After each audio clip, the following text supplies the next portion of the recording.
Bonjour à toutes et à tous, je suis ravie de vous retrouver pour une nouvelle émission de La Vérité en Marche, 10 minutes pour convaincre. Alors mon invité cette semaine est Christophe Thirier, président de l'Union des métiers et des industries de l'hôtellerie de la Moselle et en charge du développement du groupe Heinz Immobilier et Hôtellerie. Christophe, bonjour, merci de m'accueillir. Bonjour Laurence. Alors on va voir un petit moment ensemble. Je vais d'abord te présenter en quelques mots si ça te va. Si je me trompe, tu as le droit de m'arrêter, mais ça devrait être pas trop mal. Et puis ensuite, on rentre dans le vif du sujet. Ça te va comme ça? Ça va. Alors, parcours étonnant, diplômé de l'Institut du commerce des petites et moyennes entreprises, ta trajectoire est liée à deux fortes personnalités du monde économique mosellan.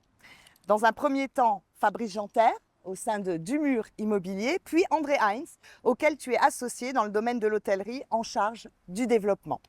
On ne compte plus aujourd'hui les opérations de restauration d'établissements hôteliers de Sarrebourg à Metz, avec dans les cartons des projets à venir. Et puis, on va en parler ensemble tout à l'heure. Comme chacun de mes invités, Christophe, je t'ai demandé de choisir le lieu où tu voulais que cette interview se déroule. Alors, tu as choisi la place de la Comédie à Metz. Je vais te demander pourquoi. Alors la place de la Comédie, c'est un des spots les plus courus touristiques de la ville.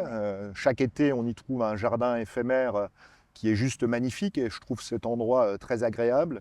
Beaucoup de touristes s'y promènent et je pensais que pour nous, avec nos projets futurs dont on parlera tout à l'heure, c'était un bon clin d'œil de venir là. Et puis, c'est un îlot de fraîcheur dans une place qui est plutôt minérale et ça participe à l'évolution de la ville et cette ville de jardin dont on est fier. Donc, je voulais être là.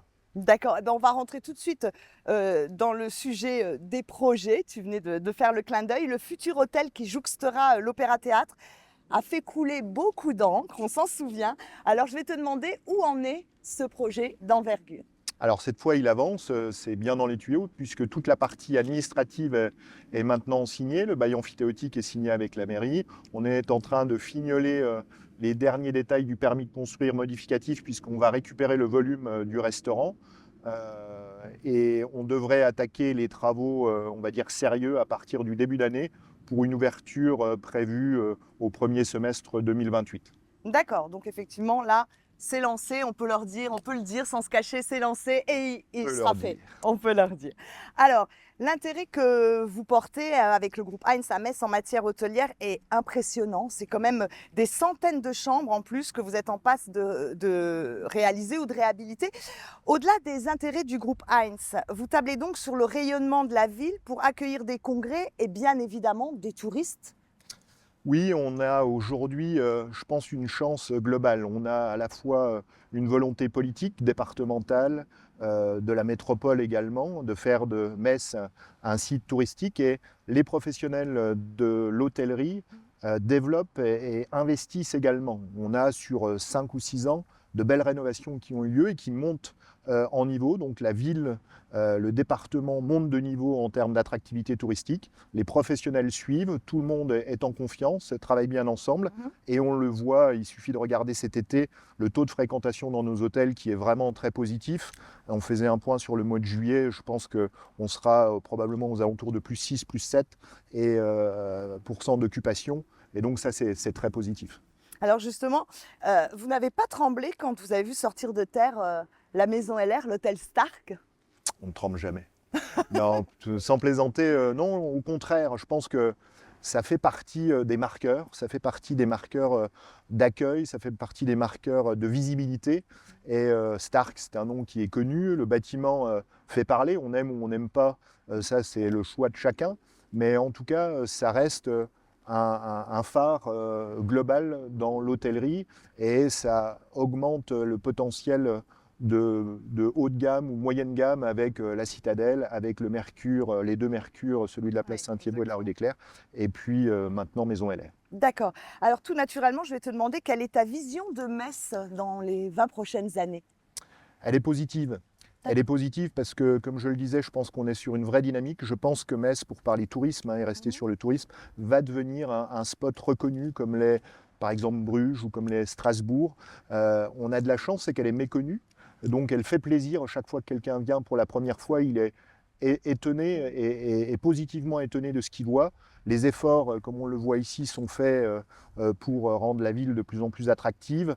On a tout ce qu'il faut. On a le culturel, on a l'histoire, on a l'architecture, on a les espaces verts partout. Et je pense que c'est une ville qui correspond bien aux tendances et aux besoins qu'on va avoir sur les 20 prochaines années, sur notamment l'écologie et à l'inverse du surtourisme, sur quelque chose qui est plutôt accessible. D'accord. Alors, en tant que président de l'UMI, tu déploies, on voit beaucoup d'énergie à la formation du personnel hôtelier afin de pourvoir des emplois vacants dans cette filière en Moselle. Comment faire face à la concurrence du Luxembourg? C'est une question un peu légitime. On ne peut pas faire face aujourd'hui dans les conditions économiques et salariales. Donc notre seule solution, c'est d'attirer plus de talents. On y travaille encore une fois avec les politiques, on y travaille avec les professionnels, on y travaille avec les centres de formation. Je pense que la seule solution qu'on ait, c'est d'améliorer notre qualité de travail, d'améliorer notre organisation et puis de former plus. Donc il faut qu'on réussisse à avoir des talents de plus en plus nombreux qui se lancent dans cette formation et qui y restent.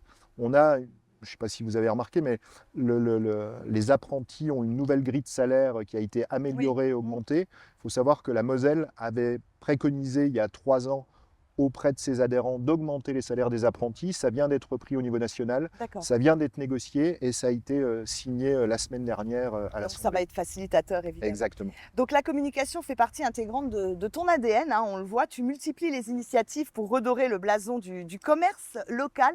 En quelques mots, rapidement, quelle est ton ambition réelle? Mon ambition réelle, elle est que la ville soit attractive. Et pour qu'elle soit attractive, il faut qu'on ait des beaux hôtels, il faut qu'on ait des beaux jardins, il faut qu'on ait des beaux commerces. Et le commerce, aujourd'hui, c'est quelque chose qui est en pleine mutation. Et on le voit bien dans les centres-villes. Il n'y a pas qu'à Metz, on a quelques difficultés. Donc, il faut participer. Et je pense que dans cette participation, il y a toute une vision, on va dire, légale et législative, mais il y a aussi les commerçants. Et il y a aujourd'hui des initiatives pour reprendre et dynamiser ces petites fédérations qui existent et qui sont très vivantes au niveau des quartiers. Et je suis sûr qu'on peut faire quelque chose. Alors, je participe et j'aide les futurs candidats au développement de ce commerce à œuvrer. Je leur donne quelques conseils, puisque nous, on est parti à peu près du même niveau il y a quelques années de l'UMI, et je pense que voilà, je motive les gens, je suis moteur, puisque les hôtels, les restaurants et les cafetiers, c'est une grosse partie du commerce aussi local. On le disait, c'est vraiment dans ton ADN. Alors, avec Fripe and Frites, je dis correctement, hein, je suis assez fière de moi, parce qu'un mot pas facile, enfin 2 mots pas faciles à enchaîner, Fripe and Frites, tu joues la carte de l'animation populaire à quelques jours de la rentrée. Qu'attends-tu d'un tel événement? Voilà, on voulait quelque chose déjà pour participer et collaborer, encore une fois, avec les commerçants, puisque c'est avec l'association du Sablon du commerce et économique Sablon Amphithéâtre que nous faisons ça, Mathieu Dubreux, avec le soutien d'Inspire Metz, avec le soutien de la ville de Metz et avec le soutien de Moselle Mécène Solidaire. On veut quelque chose qui soit populaire, mettre en valeur la mode durable, et puis l'icône de la restauration populaire, la frite. La frite. Et moi, j'adore la frite. Et donc, c'est une idée qu'on avait en tête depuis un certain temps. Mathieu a dit, mais c'est une super idée, on l'a montée ensemble et ça va se faire le 27. C'est super parce que il y aura une vingtaine de stands avec de la friperie et c'est juste avant la rentrée, donc je pense que ça ira bien. Il y aura 6 food trucks avec de la frite et à chaque fois un accompagnement différent avec des Belges qui se disent être la meilleure frite du monde, hein, donc, qui a déjà gagné un concours d'ailleurs. Donc on aura le concours de la frite d'or, ça va être génial. Il y aura un jury et on a un superbe trophée avec une frite en or qui sera remis aux lauréats. Et il y aura un concert, il y aura... voilà, l'objectif, c'est vraiment de faire une fête populaire sur le parvis des droits de l'homme, c'est-à-dire juste en face du Pompidou, en plein cœur du quartier Sablon Amphithéâtre, avec l'objectif, c'est de se faire plaisir. Alors on le rappelle, hein, Christophe, c'est donc le 27 août. Ça sera à peu près de 11h, 11h30 jusqu'à 21h30, 22h. Voilà. Exactement. Mais suivez ça sur les réseaux, vous aurez tous les renseignements qu'il vous faut. Super. Pour mieux te connaître et pour découvrir après maintenant ta vraie personnalité, moi je te propose de te livrer un petit jeu du question-réponse instantané. Tu sais, c'est un peu comme une partie de ping-pong entre nous. 2 propositions pour toi, mais un seul choix. Il faut aller très vite. T'es prêt? Allez. Allez. Immobilier ou hôtellerie? Hôtellerie. Forêt ou mer? Forêt. Balade en solitaire ou bain de foule? Balade en solitaire. Vélo ou moto? Moto. Rock ou variété? Rock. Théâtre ou cinéma? cinéma, Science-fiction ou roman réaliste? roman réaliste, Gastronomie ou bistronomie? bistronomie, Bière ou champagne? bière, Frites ou frites? frites, T'as vu, j'ai réussi à le dire. frites. Frites. Pour conclure, Christophe, tu pourrais nous révéler un mot qui correspond le mieux à ta personnalité, à tes valeurs, un mot qui fait sens pour toi dans la vie, ou professionnel ou personnel? C'est toujours difficile de parler de soi, je dirais persévérance Persévérance. et positivisme. J'en ai dit deux. Alors, il j'ai en le a droit, dit deux, mais hein. lui, il a le droit exceptionnellement. En tout cas, c'est deux super mots. Moi, je vous remercie. Je vous dis à la semaine prochaine. Nouveau lieu, nouveau rendez-vous. Merci pour votre fidélité. Vous êtes de plus en plus nombreux. Merci Christophe. Et puis, on Merci, se Laurence. retrouve forcément le 27 août. Et puis, on suit cette actualité dans tous les projets que vous avez avec le groupe Haynes. Merci pour ta confiance et je vous dis à très bientôt. Prenez soin de vous. Bye bye. Merci, bye bye.